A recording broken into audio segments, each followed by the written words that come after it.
Breaking news: 47 lawmakers demand Trump resign. The announcement hit the airwaves like a thunderclap, sending shockwaves through the halls of power and across the nation. Never before had so many voices in Congress united so publicly, so forcefully, against a sitting president. A leaked memo alleges a national security breach. The document, stamped top secret, detailed accusations that rattled the very foundation of the executive branch. Whispers of espionage, betrayal, and high-level cover-ups swirled through the corridors of government. The White House is in lockdown.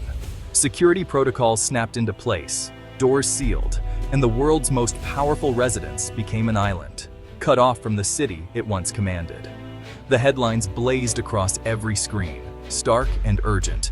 From living rooms to office lobbies, from subway cars to coffee shops, the nation's attention was riveted, every update dissected in real time. On January 7, 2026, Washington, D.C. awoke not to routine, but to crisis.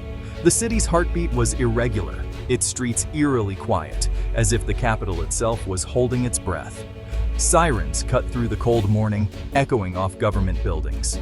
The wail of emergency vehicles became the soundtrack of uncertainty, signaling that something unprecedented was unfolding. Barricades rose around the White House, isolating it from the city. National Guard troops moved with urgency, their presence a stark reminder that this was no ordinary day. Reporters huddled in the frigid air, relaying the chaos to a nation desperate for answers. Microphones trembled in gloved hands as journalists struggled to keep up with the torrent of developments. Crowds gathered, faces tense with confusion and fear. Strangers exchanged rumors and worried glances, united by a shared sense of dread and disbelief. This wasn't just another scandal, it was a reckoning. The air was thick with speculation, and every conversation seemed to circle back to the same question: what happens now? Newsrooms buzzed with frantic energy, information flooding in, rumors swirling. Editors barked orders, phones rang off the hook, and every journalist knew they were witnessing history in the making. Was the memo real? Who were the 47? What had the president done? The questions multiplied, each more urgent than the last, as the nation demanded clarity. The nation held its breath, waiting for the truth. In homes, offices, and public squares, Americans watched and waited, their lives momentarily suspended by the gravity of the moment. The leak began as a whisper, but by sunrise, it was a roar.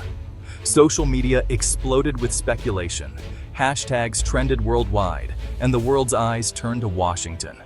The memo's existence threatened to bring down a presidency and plunge the country into uncharted territory. As storm clouds gathered over the Capitol, one thing was clear: history was being written, and no one knew how the story would end. Tension gripped Washington, a city on edge, united by fear. Staffers from both parties spoke in anxious clusters, adversaries now allies in uncertainty. Security tightened around federal buildings, tourists vanished, replaced by grim-faced agents. The usual partisan noise faded, replaced by a shared sense of alarm. The bipartisan demand for resignation sent shockwaves through the establishment. The memo's contents were so disturbing they transcended party lines. The White House was silent. No denials, no tweets, no press briefings. This vacuum fueled speculation and dread. The city braced for a revelation that could redefine the boundaries of scandal. The silence wasn't control, it was panic. Washington waited, breathless, for the next blow. The call for Trump's resignation was a bipartisan ultimatum, devastating in its unity. 23 Republicans and 24 Democrats stood together, faces grave, duty outweighing politics. These were not fringe members, but respected leaders risking their careers.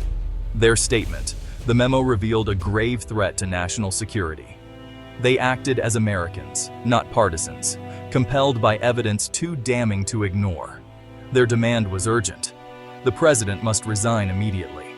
The nation cannot afford to wait, a senior Republican declared.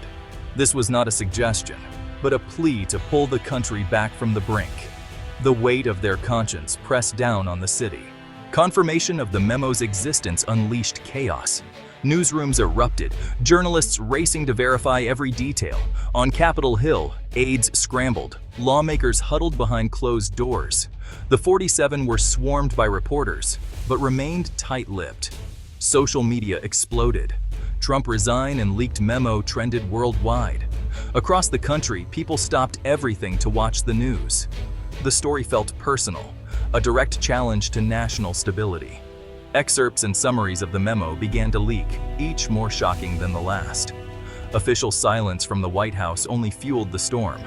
The nation struggled to separate fact from fiction as the crisis spiraled. The memo became the most sought-after document in the world. Rumors swirled, financial crimes, foreign collusion, betrayal at the highest level. Journalists reported it was an internal Pentagon document, never meant for public eyes. It detailed a critical national security event, with transcripts and direct orders. Fragments leaked, deliberate delay, political considerations. The memo was classified above top secret, leaked by a whistleblower risking everything. Its journey from secure server to front page was a tale of modern-day dissent. The public was led, step by step, toward a horrifying conclusion. By midday, the memo's central allegation was clear. President Trump had delayed a critical rescue mission, not for strategic reasons, but for political gain. The news spread rapidly, dominating headlines and sparking heated debate across the nation. The operation in question was a high-stakes attempt to save American hostages held in a hostile region. Every minute counted, and the delay only heightened the danger for those trapped behind enemy lines. Soldiers waited anxiously for the green light, knowing that hesitation could mean the difference between life and death. According to the memo, the president allegedly postponed the mission to coincide with a crucial legislative vote in Congress. The timing was no accident. It was a calculated move designed to maximize political advantage, even as lives hung in the balance. "We need this win on Thursday, not Tuesday," he was quoted as saying, prioritizing political optics over immediate action. The words captured in the leaked memo revealed a chilling indifference to the urgency of the situation. The memo described Oval Office discussions where the mission was framed less as a matter of national security and more as a public relations opportunity. Advisors debated not just the risks, but how the outcome could be spun to benefit the administration. The consequences were tragic. The delay allowed the captors to move the hostages, making the rescue impossible. The mission failed, and the cost was measured in American lives lost and families shattered by grief. The memo served as a postmortem, its conclusion damning. It laid bare the decision-making process, exposing how political considerations had overridden military judgment. In the end, the White House's choice was driven by political calculus, not by the needs of those risking their lives on the ground. The strategy was cold, calculated, and ultimately devastating. American lives were lost in the fog of politics, a stark reminder of the human cost when leaders put politics over people, and the nation is left to mourn the consequences. The 47 lawmakers formed a coalition of conscience. Influential Republicans and Democrats, risking their futures, stood united. Their unity gave the demand for resignation credibility beyond partisanship. Behind the scenes, secret briefings and late-night calls built trust across the aisle. "Today, we are not Democrats or Republicans. We are Americans," one declared. They set aside differences to confront an existential threat to the republic. Their verdict was unanimous, a damning indictment of the president. The coalition became a symbol of national unity in crisis. Congress convened an emergency session. The atmosphere was electric, thick with anticipation and dread. Every seat in the chamber was filled, the air buzzing with whispered speculation and the weight of what was to come. Lawmakers from both sides of the aisle gathered, their faces etched with concern, knowing that what they were about to hear could change the course of the nation. The speaker, voice grave and unwavering, announced that the full, unredacted memo would be read into the official record for all to hear. The chamber fell silent, the gravity of the moment settling over everyone present. A senior member of the Intelligence Committee stepped forward, tasked with reading the memo aloud. His voice was steady, but his hands betrayed his nerves trembling as he gripped the pages.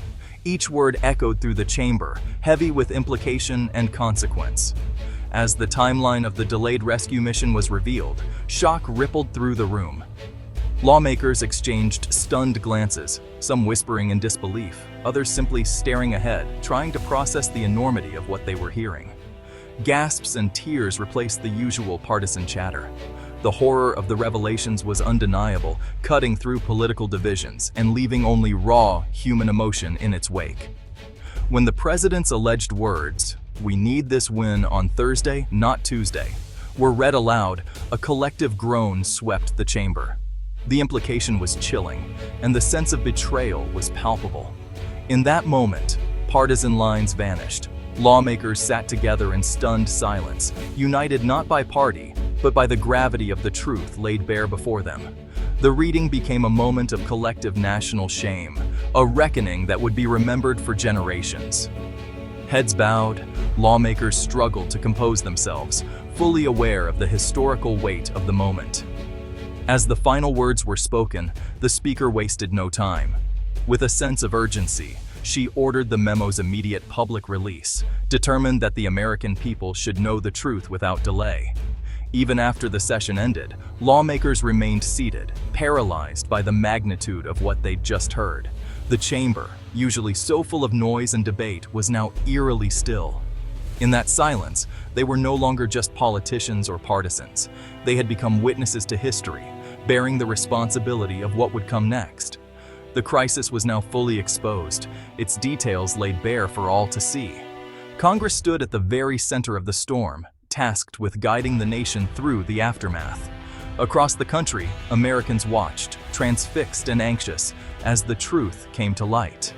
In living rooms, bars, and offices, the nation held its breath, knowing that nothing would ever be the same again. As night fell, the memo's full text was released. Americans everywhere read its damning words.